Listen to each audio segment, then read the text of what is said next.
No more anonymity, no more private chats, no more dissent without your name on it. And why do they want your name on it? This is why. I have a real fear that podcasts are going to be a thing of the past inside of 5 years.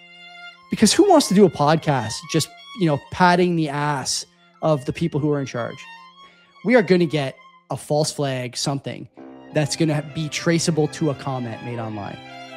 And someone is going to say, we need this system to identify people who are dangerous to our elected officials.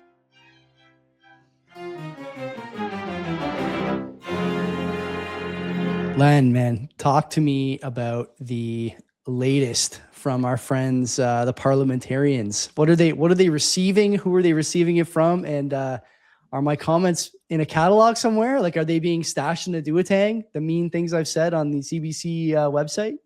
Are you talking about the Sergeant-at-Arms, the Deputy Sergeant-at-Arms? Sure.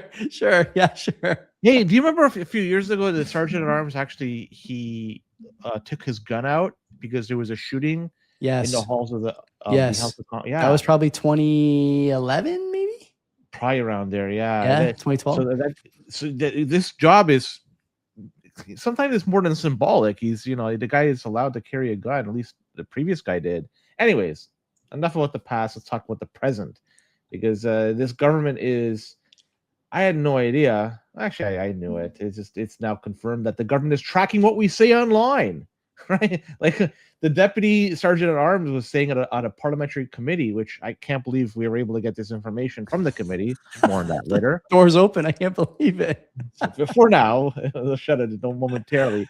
And they said that he's saying that the government has a, quote, very robust records management system.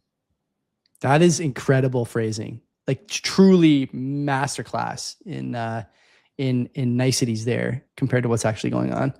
Yeah, so imagine that. That someone or something is actively monitoring what we post online about our members of parliament. And well, if you have any semblance of privacy and having, you're say it anonymously as a citizen, it's not the case anymore.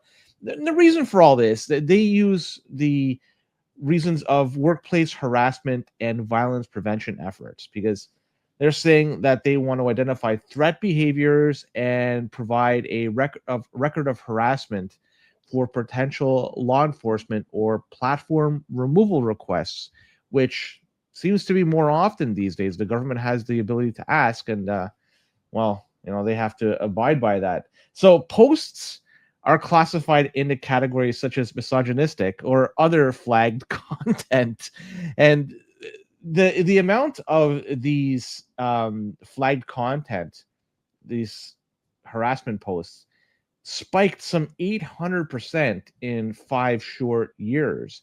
So in 2019, or just before that, only 8 files were opened against threat behaviors. And then you just go a few years later, 2023, 2024, 530 were recorded. So that means they are actively looking at this.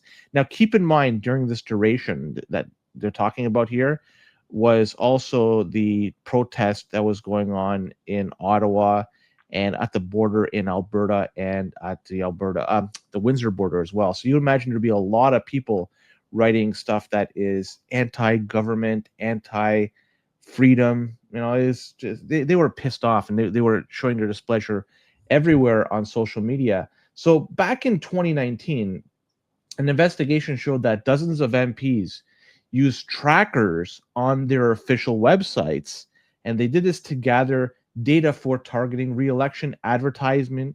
And also that raises the question about the misuse of parliamentary technology.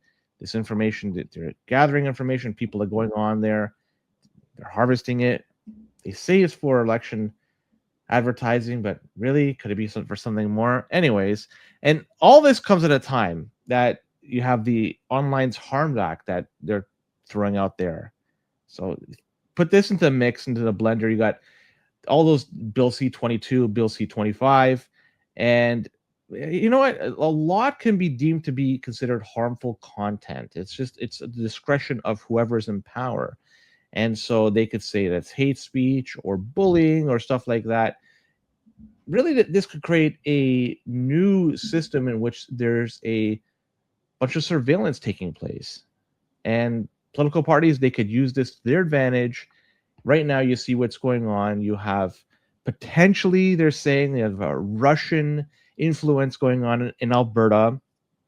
We have RCMP denied that, by the way, denied that report outright, unequivocally, and here the media anyway pushing this nonsense. Insane, like ridiculous. But anyway, sorry, continue. and Had to at get the that same in. time, you have the RCMP talking about Chinese influence that is impacting Canadian parliamentarians. And in fact, one parliamentarian, Michael Chong, was that his name? He was Yeah. talking about this quite a bit in the House of Commons. Or not talking about it quite a bit. Well, to the extent to which he could. And so this is what's going on out there. So there's a lot of moving parts here.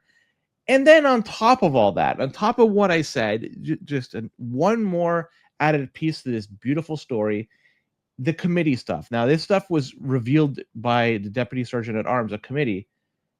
We have committees now. I don't know if I talked about it here on Axis of Easy or on the CVP, but because the government now has a majority, the Liberal government has a majority, they have the ability to do a few interesting things through committees, such as picking and handpicking whatever witnesses they want to be coming to testify over there. But also now they're turning it off for public viewing, so people can't see what's going on. Is this democracy at action? I mean, I'll leave it for you to decide. So much is going on here. Scary times. Be careful what you say online if you haven't already done so, because you might be on the receiving end of some harassment claim, and who knows what comes from that. This is just so ridiculous. So ridiculous at this time. Canadians have never been more divided about their government and the direction their government is going. And so that's naturally going to lead to posts that are critical both of the sitting government and of sitting MPs. That does not constitute harassment, number one. Number two, thick skin needs to be a requirement of the job. You're in an era where everybody has an opinion, including MPs, by the way, who frequently get to say ridiculous things about their colleagues, about the media, about the public, on camera, on the record, with no consequences. Zero consequences. Whether it's about the truckers, whether it's about religious groups, whether it's about people they disagree with on the other side of the aisle protesting, blah, blah, blah. This is steady, consistent, demonstrable, and on the record. They do this. They want to take that away from the public. This is, of course, in line with the stuff we've talked about on this show before, limiting freedom of speech, IDing people on the internet, no more anonymity, no more private chats, no more dissent without your name on it. And why do they want your name on it? This is why. This is why. The things they tell you they are recording, okay? When it comes to posts, tone of the post, whether the post is gender-based harassment, whether the post is, quote, misogynistic, completely just so laughable and embarrassing. Whether the post is otherwise abusive. What does that mean? Give me a break. And the identity of the MP being targeted, loaded word there. Here's what is not disclosed. What information specifically is on file for the people that they're keeping comments from? How is the database populated? So where does it come from? Does the MP do a control F in the comment section and tell you who to add to the database, and then all that stuff just gets added on its own? Who has access to the records? Those are official records. Can I file an information request to see if I'm in there? Can anybody? How long are the records retained? How long are they going to be there? How long are you on that list for? If I'm on the list, are they going to tell me? Do I get notified of it? I've committed some act that they're unhappy with. Do I get told about this? Okay. Can I challenge it? Can I put some context around it? Can I get a fair trial here about the things that were said online about the person that I'm quote unquote targeting? No. And what are the downstream actions? This is the important thing. What are the downstream actions? This is not hypothetical anymore. The police in the UK and other countries knocking on doors, making phone calls, showing up at people's place of employment. You said something on the internet. We want to talk to you about it. I am apoplectic about the possibility that this happens in Canada. You can almost see it already, the silhouette of creeping totalitarianism when it comes to online comments. We've talked about it on this show so many times, but this creeping totalitarianism is no longer creeping. It's here. And laws, regulations, and rules like this tell you everything you need to know about where you stand in the hierarchy between personal rights and being accused of targeting for saying something mean online. This is ridiculous. It is completely ridiculous. Canadians are right to be upset about a number of things. They are right to be upset at some of the tweets from the PMO. Stuff about, Prime Minister Carney only a few hours ago tweeting out that we're in a positive trade balance now, not mentioning, of course, that part of that is because of this crazy high price for oil over the last few months. Leaves that part out as though it's a policy position. It's actually in spite of the policy positions that government has taken, not because of them, as are many of the successes of the industry here in this country. We have MPs frequently twisting words on podcasts, twisting words in public appearances. And by the way, I know, and we know that MPs, politicians of all sorts, their representatives, Len, we know that they understand that they're losing the persuasion battle. How do I know this? Because they're putting out videos on their own. They're going direct to consumer, shutting off the replies and not allowing any questions, any feedback, anything. This is happening more and more. And there's people who will say, well, this is just what the age and the era calls for. No. You know who never shuts off the replies? Hate to say it, hold your tomatoes, Trump. You know who never shuts off the replies? Politicians in the US. Those guys are in the boxing ring with their constituents, people who hate them, people who love them, and everything in between. In this country, the UK, Australia, and other, Eurozone and hopeful Eurozone, I suppose, in our case, much to my chagrin, countries, we see the opposite. We see kid gloves, make sure you show your ID, nothing rude online, can't be mean, can't be pointed. Why? Then what are you trying to prove to your constituents as a politician? You just say and do whatever you want. You shut off the replies. If anyone finds a way to criticize you, you put them in a database. That's the answer. I have a real fear. I've shared this with you privately. I'll share it publicly now. I have a real fear that podcasts are going to be a thing of the past inside of 5 years. Because who wants to do a podcast just, patting the ass of the people who are in charge? The reason we do the podcast is because we think, I won't say we, I don't want to speak for you. The reason I do the podcast is because I think you're not getting the full story from the government. And it's not just our government. It's not just Prime Minister Carney. It would have been Prime Minister Poilievre. It would have been Prime Minister Trudeau. It would have been Prime Minister Harper. The full story is never available to you as a voter. There's tons of media in this country now paid for to the tune of, I think, between $6 and $8 billion, expanded from recent budgets to a new high, exponentially growing, supporting quote unquote newsrooms and real journalism. It's horse shit is what it is. It's paid propaganda. And the problem these guys are having now is that the propaganda is democratized. And if everyone gets to have their say and everyone gets to tell you what they think the message is, and if everyone gets to poke holes in the story, it's completely unpalatable and indefensible by the powers that be. They know it. They know it. And so instead we get this. We should all be furious. All of us. I've traveled the country when they have senior officials like ministers or whomever, they travel from point A to point B in the cities. They block off traffic so the motorcade can travel. So they make sure all the peons can't get to where they got to go. Of course, in the name of expedience. Certainly not in the name of, we're not happy that you're here and we have something to say about your policy positions. Of course. Or in the name of safety, as though protests. The thing is that protests are allowed to happen unsafely all the time. Look no further than the recent Palestine-Israel clashes in every major Western city in the last 3 years. Allowed to happen, no problem. Firebomb a church, no problem. Firebomb a synagogue, no problem.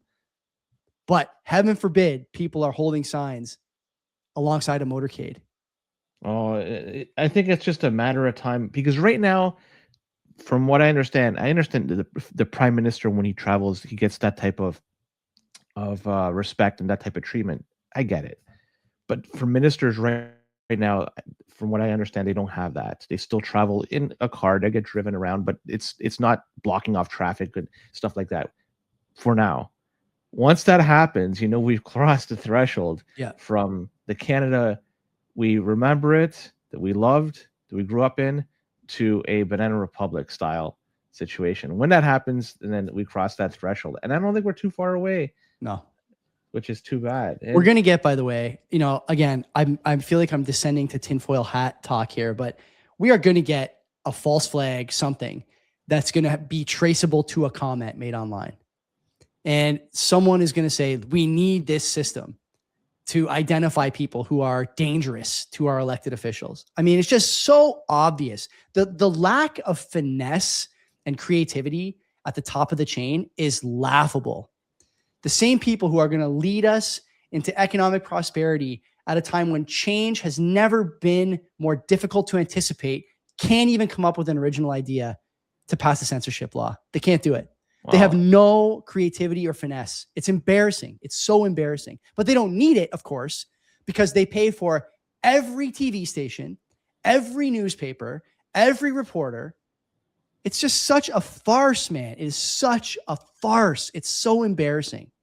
Well, we're very lucky over here. In this show, everything we say is tongue-in-cheek. We don't mean anything. So I've never made a serious comment on this program. Yeah, never. So if you're going to take anything away from the show, people that are watching and listening that are above us, this is the comment you should take. This is just for fun.